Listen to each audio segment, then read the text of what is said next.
ইসলামী bank news top 10।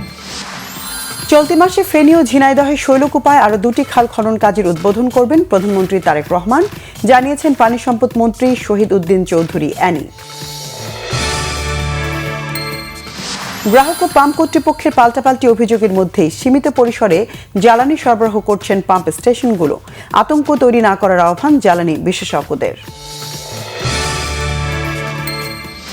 জ্বালানি তেলের মজুদের কোনো ঘাটতি নেই, তবে সরবরাহে এখনও সমস্যা রয়েছে, জানিয়েছেন সড়ক পরিবহন, সেতু ও রেলপথ মন্ত্রী শেখ রবিউল আলম।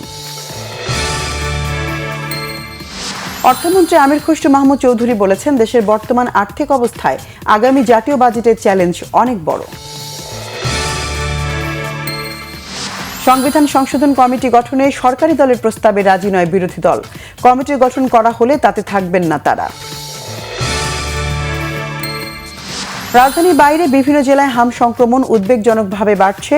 ধারণ ক্ষমতার বেশি রোগীর চাপ সামলাতে হিমশিম খাচ্ছেন চিকিৎসকরা।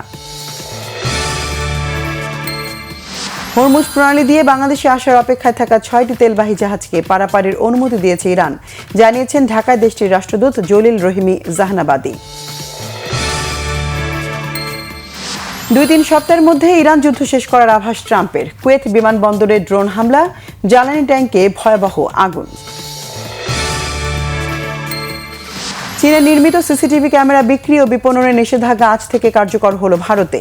বিধিনিষেধের মুখে পড়তে যাচ্ছে দাহুয়া, হিগভিশন, টিপি লিঙ্কের মতো জনপ্রিয় সিসিটিভি ক্যামেরা।